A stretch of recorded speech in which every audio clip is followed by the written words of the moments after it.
What were you selling at the age of 10?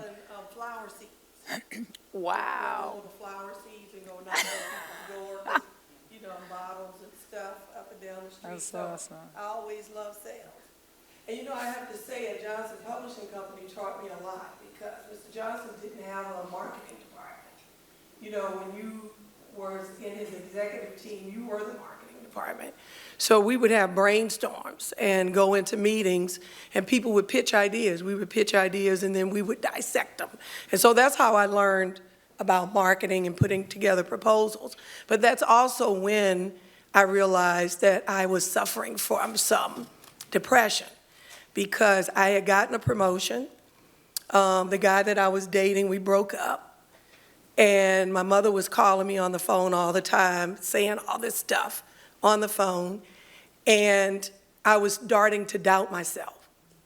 And so I know for a whole month I cried. And a friend said it, so if Tricia and I was talking and she said something to me, I would just cry and say, "You don't mean it, it's just because you're my friend. It's not true."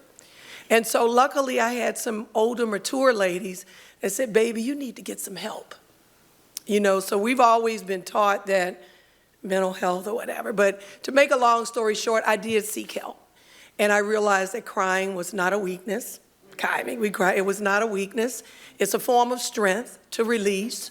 I was able to talk. There were no black therapists back then. So I was able to have a white female that I was able. And I realized learning some mechanisms and knowing that I did have it within me. And because my mother was sick, did not mean. But what triggered it was, again, going back to my father, because I called him and I said, "Dad, I think I'm getting sick." And he said, "Well, baby, if you're getting sick, you need to quit your job and come home. I can't take care of you in Chicago." And so I did not want to let my dad down because he had done so much, and I left. And so when my friend said that, I sought help. And from that point, I never stopped. And so I learned, and I became the national sales director for Johnson Publishing Company. And the only reason why I left Johnson Publishing Company, and I'm going to say this to you because you have to learn and know your worth. Mr. Johnson did not give me a promotion because I didn't say what he wanted me to say. And I say this, he was the type of person, and it was just because, and I understood where he was coming from. Back then, you had to have loyal people. You had to have stuff to make it. Where when the old school, they believed that you had to only do for that specific, not go outside. But because a person that he had let go, I didn't say that I wasn't seeing that person anymore or anything. And I said, "Mr. Johnson," I said, "I know the difference between my personal life and my work life." And I said, "This person taught me a lot. And so I don't want to lie to you and say I never talked to them, as like other people may do. I just can't do that." And so he told me he had to have people with him that he could trust, etc. And I said, "Have I not been doing the job?" And he said, "Yes, you have, and I want you to stay here." But he needed me to say that I would never deal with her anymore, or that I didn't talk to her. And it wasn't in me to lie, to do that for the job. And so I'll never forget sitting in a meeting, and he was there, Linda Johnson was there, our team was there, and they went around the table. And you remember the movie Glory with Denzel, when he was being whipped and he had that one tear. That was me. I sat there, and when it got to me, and I said to him and Linda, I said, "I feel like you're judging me on a relationship that I have with someone that taught me everything that I knew just because they weren't here, and not on what I bring to this company, which is not fair." And I didn't want to cry. I held back, and that little tear just came down. And after that, I realized, because the person that got the promotion wanted me to stay there and teach them everything and be by their side. But that person did not fight to get me a raise. They didn't fight they wanted to use me. And before we got to that point, they were calling me in. I was telling all my ideas. And so I said, "It's time for me to leave." So I started my plan, but I didn't even have to go for an interview. The one thing too, when you meet people in the industry that you love and if you do a good job, people talk about you. You don't have to they watch you. And so you connect in those relationships. And I sent out a note saying, I'm looking for a job, I'm ready to go. I got offers, I put my note in, and believe it or not, Mr. Johnson came to me and said, I'll offer you $10,000 more, would you stay? And I said, I can't because I've already made a commitment to leave, if you guys had done that before. And so I started to learn my worth. And so I went on and left Johnson Publishing, like she said, came to LA because another friend said, hey, they're looking for a broker to represent Dark and Lovely. And I said, well, I don't know anything about broker business, but you know I can sell. Let me call my friend that I work with, let us do it together, because she knows the industry more, I know it too. And so we bid it and I came out here and started my own company with her, and we repped Dark and Lovely, Magic Shade, we had Johnson Products, LaCare, Bronner Brothers, so I repped some of the top companies and just went on to start. And one of the things too is it's not luck, but it's really being in the right place at the right time and taking advantage. So when the hair care industry started dying out and a lot of the white companies started buying all of them, I was like, man, what am I gonna do? Because they're putting all the business over and keeping their white reps and getting rid of the black reps. And so I was working, volunteering. Another thing I like to mentor young people. And I say, if there's anything that you want to do, volunteer for it. And I said volunteer, and I was talking to you in the bathroom when I was telling her that people would see me. I had my own business, but at the registration desk of things, volunteering. And I said, well, you meet everybody at the registration desk. So if somebody's coming in from corporate America and they're checking in, I'm like, wow, that's who that person is. I'm writing down the name. That's how I got contacts. Or when I had my break, I would go up and say, you know, I've been wanting to meet you because of. So that's where the registration gets you. So That's when called wisdom. Right, wisdom. So when you want to do something, volunteer. And so I volunteered for the Image Awards, and we were working that. It ended up volunteering, then working in another division. I was still doing hair care.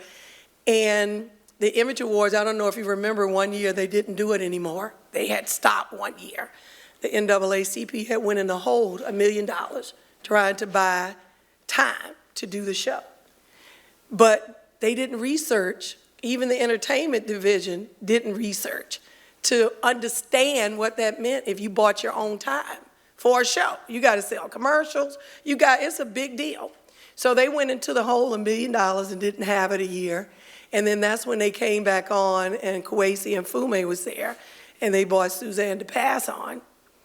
Well, I said, my girlfriend was actually doing the book. They called her in, and she said, they don't know what they're doing. I think you guys need to call my friend who worked with the Image Awards before they went down. So when we went back, I came in as an assistant event coordinator with a company. And then from there on, I ended up taking it over the next year and did all of their events for 7 years, their major events, between the events and the production. So is that where Wade and Associates Group, Event and Project Management, was born, from you starting with these events, and now she has her own company, Wade and Associates Group? Yeah, I left and started my own business and became my own broker, and then doing events. And again, it's just being in the right place at the right time and learning. Because I volunteered, I understood how to sell and sell their ads. Then I got into sponsorship. Then I saw some of the things at the events that I didn't think were right, and the way they were treating their volunteers, because we know that volunteers actually help you with any event. And the person that was doing that event, she treated the volunteers horribly. She was a person from New York that was just all about this and and I said, wait a minute, you don't treat our volunteers like that. I've been in my own business and doing it for over 30 years. I had volunteers that were with me for 20 years, had gotten older because of treating them certain ways. I do the Bill Pickett Rodeo. It's been 26 years. I've had volunteers that have gotten older, and some have passed, that wanted to still participate, because volunteers make an event. It can make and break it. Because we know as Black companies, we do not get the same amount of money as other people doing the same thing that we do, and they don't do it as half as good. And so we have to work doubly hard, and we have to know how to trade and barter. When I first met Kaimi, we traded. I was trying to do my Black beauty shop, and I said, can you help and do some promotions? And I called looking at these social media companies, and she said, well, I'll help and I'll promote. And so we traded and doing things. I had other friends that did stuff. And so I always tell people, don't look at every single thing for a dime. If it's something that you really enjoy and you want to do, or you think you want to do it, learn it, volunteer your time, then start making a way for yourself and letting people see your value. And because sometimes things happen and they don't always have a budget, but you can see a vision and you can bring something to it. That's right. Sometimes it works out and sometimes it doesn't, but most of the time you learn something. So, yeah, come on. Before we wrap up your segment, let's talk about the Bill Pickett Rodeo, because you did come in as a volunteer, and then you ended up taking over, and you've been doing it, like you For said, 26 years. 26 years, okay? I mean, we all have to start somewhere, right? So it's nothing wrong with us humbling ourselves, starting here at ground zero, because when you mentioned the word research, we all have to do our research in everything that we're part of. And then preparation meets opportunity. And that's one thing that God has given you favor with, always being prepared and being willing. Like Danny was willing to get up and sing, and you were willing to come up here and be on this panel, even though she wasn't supposed to be today, but she's up here now. So I love that. Let's give her some love for that. So yes, I want you to share the Bill Pickett experience with everyone, and especially so that they know when the next one's coming so they can support you. Okay, so 3 things I want to say. Number 1, you never know what life, because I'm going to close it out when I talk about what life is going to bring you. You know, I've been in a situation where I was almost killed twice. Don't know how, I know how I survived because I had angels over me. I've had the opportunity to work for 4 Black men that have made a difference in this United States. Number 1 was Mr. Johnson Publishing, who did Ebony Jet, will always be around and remembered, Fashion Fair. I also had a chance to work with Dr. Bill Relaford, who started the Black Barbershop Program.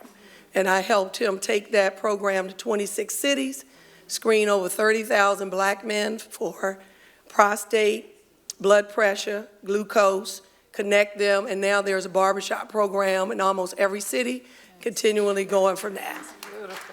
I had a chance also to work with Lou Vasson. I'm going to talk about Lou last. But another person that I did was Willard Wiggins, who is, you guys may not know, Willard Wiggins makes the smallest sculptures in the world. You can only see his sculptures by looking through a microscope. So look him up, and we had a chance to work with his tour to bring him here. And then lastly was Lou Vasson, who started the Bill Pickett Invitational Rodeo. When he started, people told him he was crazy. Nobody was going to go see no Black cowboys and cowgirls. And so when he started, because he was in the entertainment industry, he started bringing a little bit of entertainment. And a quick story, which is funny, because why can't I think of his name that played with LTD? Jeffrey Osborne was supposed to sing the Black National Anthem, right? And Jeffrey said he didn't know it, but he would sing the national anthem. And so Lou said, no, you're not. If you can't sing the Black National Anthem, you're not performing in this rodeo tonight. And so Jeffrey Osborne had written the words in his hands and was back there, and he was out there just to sing it, and it's laughing because Lou knew who he was. He was like, no. And so that was one of the things that we bought too. And also the Bill Pickett actually introduced the Black flag, the African flag, to most of Black America. Doing the rodeo will now be making 39 years next year. Wow. And how I got involved was volunteering again from a friend. We all helped each other. She said they needed some help. We went and helped and volunteered. And then the next year, she was going to stop doing it. She had been doing it for 10 years.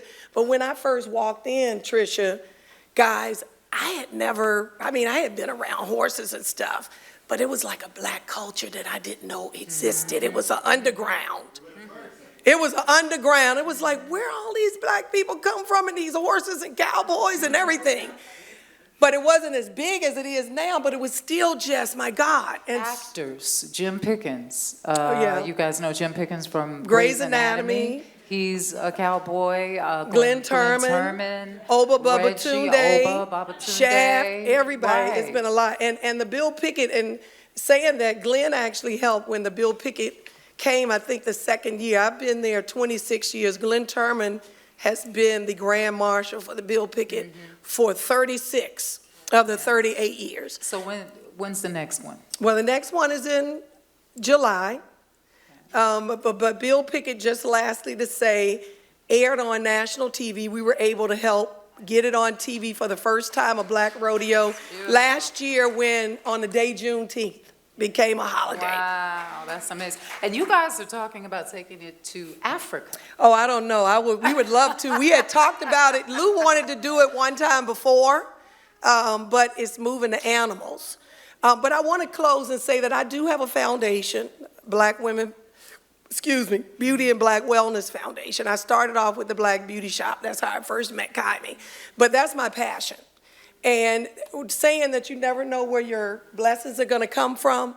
And so now my mother was a hairstylist. She suffered from mental health. And now I've helped develop a program called Mindful Beauty where we train stylists to learn the signs and symptoms of depression and anxiety to be able to help women in their chair. And I know that one of the ambassadors from there. And so one of my goals is to turn beauty and barbershops into resource centers. And actually, because they can be utilized. And that's one of the things. And I had just told Corinne when I met her that I had just looked up Kajali and wanted to go there because of the fact that I didn't realize 60% of the CEOs there are black women. So you know we need to be over there. But anyway, blessings, I'll take questions, but it's a lot more. Well, we're going to do all the questions at the end for everyone. That's why I want you all to have your pens ready writing while each panelist is speaking. Margo, thank you. You all give her more love. Thank you. I just want to say that haircut that I got that day when she was like, yo, you can go or you can stay. It wasn't that bad, y'all. No. That was one of the best asymmetrical haircuts. That was back in asymmetrical days when they had just started. And I would go in beauty salons and they would put that picture. That was my very first picture in the Ebony and Jet for Ravine. And they had that picture on the wall, and women were coming in asking for that very cut. That's how amazing that cut was. So she did me a favor. I did you a favor, right? Yes, you did. That's where I was going with that. I never finished the story.